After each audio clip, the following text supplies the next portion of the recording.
귀한 자리에 불러주신 연세의료원 교직원 여러분들께 감사드립니다. 교목실장님께도 감사드립니다. 저랑 교목실장님이 친척은 아닙니다. 이름이 비슷하지만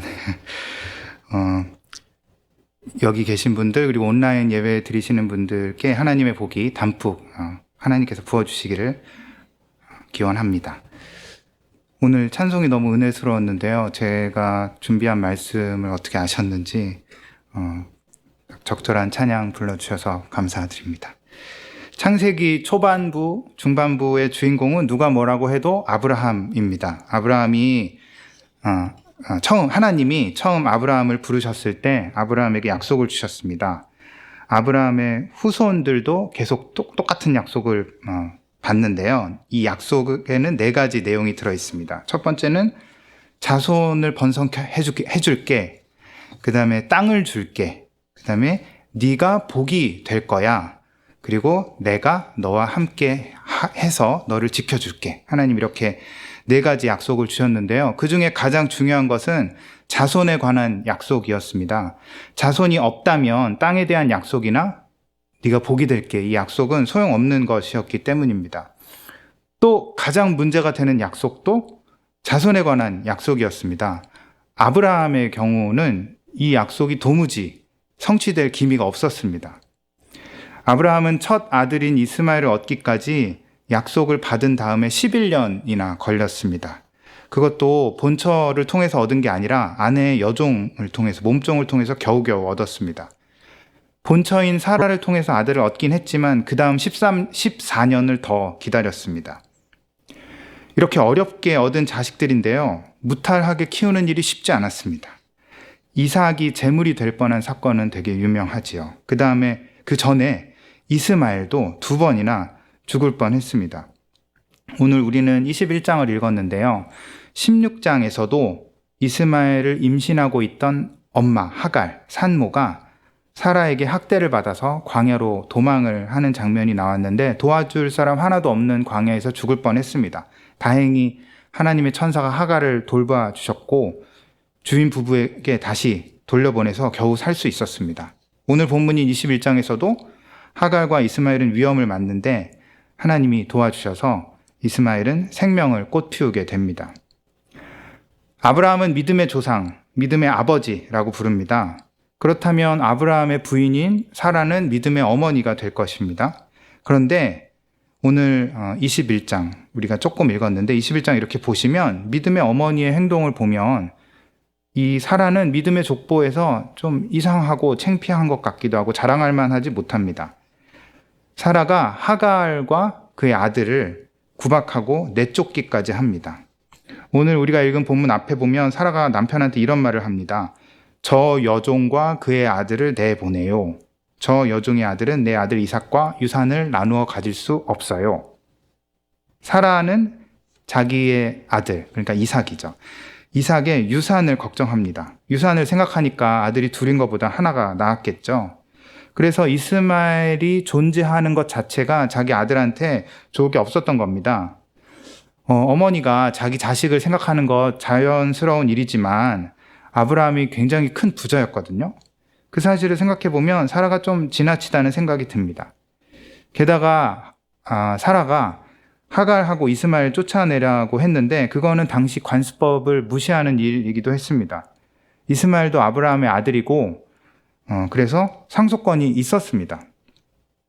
사라의 욕심이 지나친 것 같습니다. 그리고 사라를 믿음의 조상, 믿음의 어머니라고 생각하는 우리의 마음도 불편해집니다. 사라가 격앙돼서 반응을 했고 아브라함은 따라서 번민을 합니다. 왜냐하면 이스마엘도 자기 아들이니까요. 그렇지만 아브라함은 둘 중에 하나를 택해야 됩니다. 사라냐 아니면 이스마엘 플러스 하갈이냐. 그런데 그 사라가 불평을 막 쏟아낸 다음에 직후에 하나님이 말씀을 해주십니다. 하나님이 대신 결정해 주십니다. 이게 다 우리 읽은 본문 앞에 있는데요. 하나님이 이렇게 말씀하셨습니다. 아브라함아, 그 아들과 어머니인 여종의 일로 걱정하지 말아라. 이삭한테서 태어나는 사람이 너의 씨가 될 것이니 사라가 한 말을 그대로 들어줘라. 좀 이해가 안 되지만 어쨌든 하나님이 이런 말씀 하셨습니다.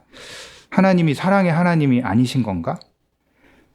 하나님은 앞으로 이 아브라함 입장에서 미래에 이스라엘을 이집트 노예 생활에서 구원해 주실 것입니다. 그런데 지금 노예인 하갈과 그의 아들의 생명은 안 보살펴 주시는 건가요? 이스라엘은 선민이니까 나중에 보호해 주시고 구원해 주시고 하갈과 이스마엘은 선민이 아니니까 내치시는 것일까요? 그렇지만 하나님이 하갈을 결코 버리지 않으셨음을 우리는 금세 알게 됩니다. 하나님이 그 말씀하신 다음에 바로 이어서요. 그렇지만 여종에게서 난 아들도 너의 씨니 그 아들은 그 아들대로 내가 한 민족이 되게 하겠다라고 말씀해 주셨습니다. 하나님이 아브라함한테 이렇게 약속을 해주긴 하셨는데요. 여전히 이야기의 분위기는 무겁습니다. 14절을 보시면 아브라함은요, 말 한마디 없이 일합니다. 무슨 일을 하냐면요. 이 성경 제가 이제 그대로 읽어드리는 건데요. 새 번역을요.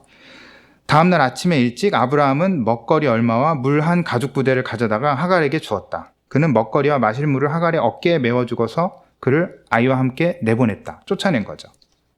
하갈에게는 정한 목적지가 없었습니다. 따라서 하갈과 이스마엘은 광야에서 방황했습니다.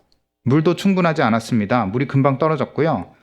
하갈은 아이를 관목 덤불 아래 뉘어놓고 얼마 떨어진 곳으로 가서 거기서 주저앉아서 엉엉 웁니다. 바로 그때 이 하갈의 울음에 하나님이 대답하신 것입니다. 오늘 읽으신 17절에서 19절 본문입니다. 제가 다시 한번 읽겠습니다. 좀 이렇게 쉬운 말로 번역된 새 번역으로 읽어드리겠습니다. 하늘에서 하나님의 천사가 하갈을 부르며 말하였다. 하갈아, 어찌된 일이냐? 무서워하지 말아라. 아이가 저기에 누워서 우는 저 소리를 하나님이 들으셨다. 아이를 안아 일으키고 달래어라. 내가 저 아이에게서 큰 민족이 나오게 하겠다. 하나님이 하갈의 눈을 밝히시니 하갈이 샘을 발견하고 가서 가죽 부대에 물을 담아다가 아이에게 먹였다. 하나님이 하갈에게 약속을 주시는데요. 이 하나님이 주신 하갈에게 주신 하나님의 약속은 창세기의 주인공들인 아브라함과 이삭과 야곱에게 주신 하나님의 약속을 상기시킵니다. 내가 저 아이에게서 큰 민족이 나오게 하겠다. 이 민족, 네 후손이 민족을 이루겠다고 약속해 주신 하나님의 약속이죠. 그뿐만 아니라 하나님의 개입은 일시적인 것이 아니었습니다. 당시의 위기만 잠깐 모면해 준 것이 아니라는 말입니다. 오늘 읽으신 본문 바로 다음에 보시면 하나님이 이스마엘이 자라는 동안에 늘 그 아이와 함께 계시면서 돌보셨다라는 말도 나옵니다. 후손의 약속, 돌보심의 약속인데요. 이거 다 아브라함과 이삭과 야곱에게 하나님이 주신 약속 내용의 일부입니다. 하갈의 후손인 이스마엘과 이스마엘의 후손이 아브라함의 씨로 불리지는 않을 것이지만 하갈의 아들도 아브라함 복의 일부를 받은 것입니다. 성경을 보시면 이스마엘은 광야에 살면서 활을 쏘는 사람이 되었고요. 또 하갈이 아들을 결혼시키려고 이집트 여자를 데려왔다라는 말로 하갈의 이야기가 끝이 납니다. 하갈은 더 이상 등장하지 않습니다. 우리는 하갈의 이야기를 들음으로써 하나님의 선택에 대해 다시 생각하게 됩니다. 창세기를 읽는 독자는 하나님이 당신의 구속사를 이루시기 위해 한 가족, 한 사람을 선택하신 과정을 봅니다. 그분은 모든 민족 중에서 아브라함을 선택하셨고 아브라함 아들들 중에서는 이삭을 선택하셨고요. 이삭의 아들들 중에서는 야곱을 택하셨습니다. 이걸 반대로 생각해보면 하나님이 계속 탈락시키신 겁니다. 창세기 내용을 아시는 분들은 잘 아시겠지만 조카 롯 탈락시키셨고요. 이삭의 형 이스마엘 탈락시켰고요. 야곱의 형 에서도 탈락시키셨습니다. 성경을 읽을 때 우리가 우리 자신을 아브라함이나 이삭이나 야곱과 동일시한다면 큰 문제가 없을 겁니다. 대부분 우리는 그렇게 할 겁니다. 혹은 21장 오늘 읽은 본문 전체 읽을 때 사라랑 자신을 동일시한다면 큰 문제 없을 겁니다. 그렇지만 만약에 우리가 성경을 읽을 때 하갈의 입장에 서게 된다면 어떨까요? 구약의 하나님은 왜 이렇게 편애하시지? 하나님은 세상 사람들 중에 일부만 사랑하시고 나머지는 하갈이나 롯처럼 탈락시키시는 것인가? 그런데 우리가 기억해야 할 점이 있습니다. 하나님이요, 우리가 오해하는 것만큼 그렇게 편애하시지는 않았다는 것입니다. 오늘 하갈의 이야기가 그 증거입니다. 창세기에 하갈이 2번 등장하는데요. 16장과 21장입니다. 근데 그 두 곳에서 하갈은 하나님을 뵙고 하나님과 이야기하고 아브라함만큼은 아니지만 하나님의 약속을 받고 생명의 어머니가 됩니다.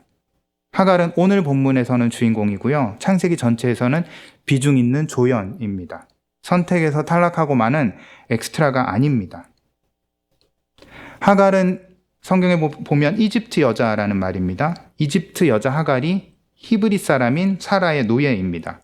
이것은 역설적인 방식으로 출애굽을 생각나게 합니다. 물론 출애굽 사건은 그보다 훨씬 뒤에 일어난 사건이지만요.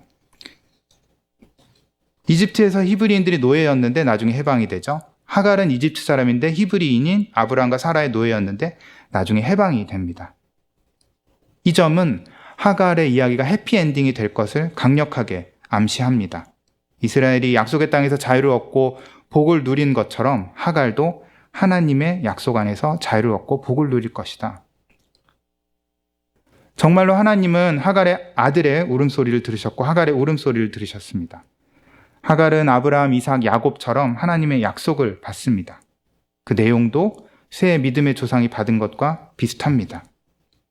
놀라운 것은요, 성경에서 하나님이 직접 찾아와서 후손에 대한 약속을 준 여성은 하갈이 유일합니다. 사라도 리브가도 라헬도 그런 적이 없었습니다. 또요, 하갈이 16장을 보시면 하나님의 이름을 지어 드리는데요. 엘로이라고요. 하나님의 이름을 지어 부른 여성, 창세기에서 하갈이 유일합니다. 하나님은 하갈을 그리스도의 조상으로 선택하진 않으셨지만 그를 사랑하셨습니다. 하나님은 악한 사람에게나 선한 사람에게나 똑같이 해를 떠오르게 하시고 의로운 사람에게나 불의한 사람에게나 똑같이 비를 내려주시는 분이십니다.